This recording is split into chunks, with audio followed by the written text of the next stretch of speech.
Hi friends, तर मी अश्विनी आपल्या एका नवीन व्हिडिओमध्ये मी सगळ्यांचं मनापासून स्वागत करते. तर हा काय आहे तर पेढा आहे, ढोबळे पेढा.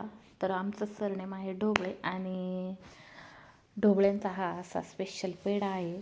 तर खूप छान आहे. जुन्नर तालुक्यातील लोकांना सगळ्यांनाच हा माहीत असेल असा छान पेढा आहे. खूप छान, खायला तर अगदी सुंदर असा पेढा आहे.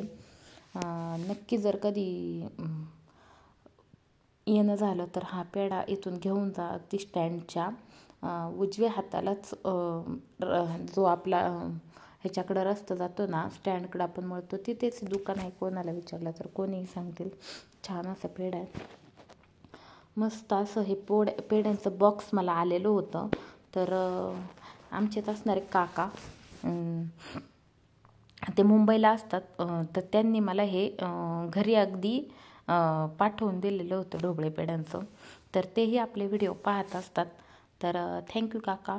तर मस्त असं जवळजवळ 1 किलोचं पॅकिंग होतं. हे छान पेढे असतात, एकदम स्वादिष्ट. खूप लोक इथून नेतात. तर त्यानंतर मी आता आलेले होते शाळेमध्ये, मल्हारला नेण्यासाठी मी शाळेमध्ये आलेले होते. तर बाहेरचा व्ह्यू पहा आता हा.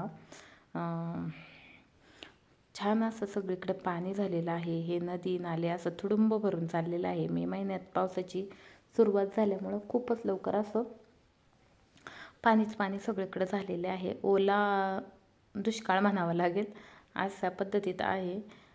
लोकांच्या पेरण्या रखडलेल्या आहेत. तर चला असो.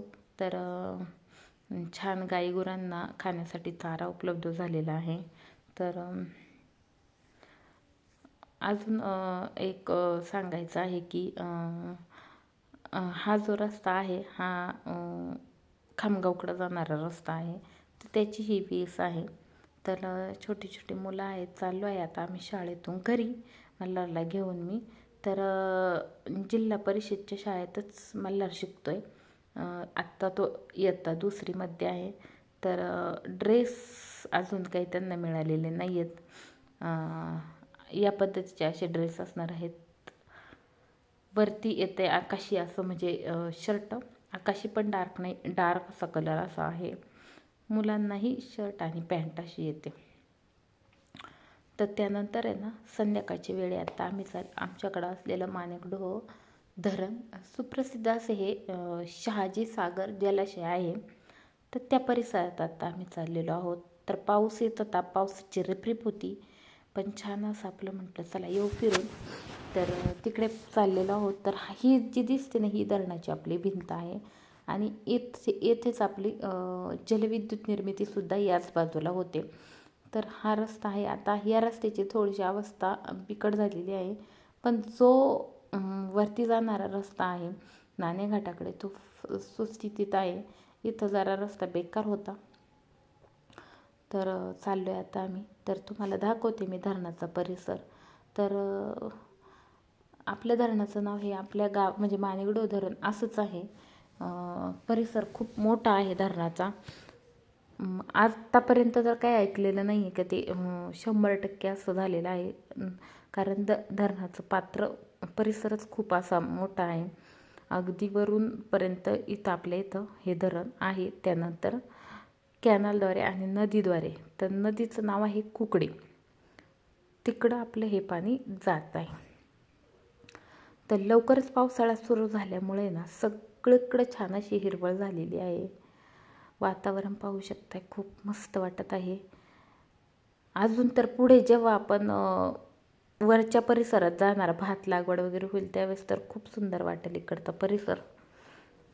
अगदी ज्यांना निसर्गप्रेमी असतील त्यांच्यासाठी तर ही तर पर्वणीच म्हणावी लागेल. सुंदर असं इथलं वातावरण आहे. आणि एवढ्या निसर्गरम्य परिसरात आपण राहतोय. शहरात जर परिस्थिती पाहिली तर इतकी अवघड परिस्थिती आहे ना. प्रदूषण आहे, वायू प्रदूषण आहे, जल प्रदूषण आहे, ध्वनी प्रदूषण आहे. पण आपल्याकडं तेवढा परिसर सुंदर आहे आणि खूप छान वाटतं. मला गावाचा खूप मोठा म्हणजे अभिमान आहे खूप. आणि मस्त परिसर आहे. सगळ्या सोयींना अनुकूल असा आहे. गाव आहे. बागायतदार बागायतदारच म्हणावं लागेल जुन्नर तालुका हा. आणि पाण्याचा अजिबात कुठेही इथे कमतरता अगदी उन्हाळ्यातसुद्धा तुम्हाला भासणार नाही आहे. तर आलो होतो आम्ही इथं, थोडंसं आमचं काम होतं, तर मिस्टर गेलेले आहेत. चला व्हिडिओ येते.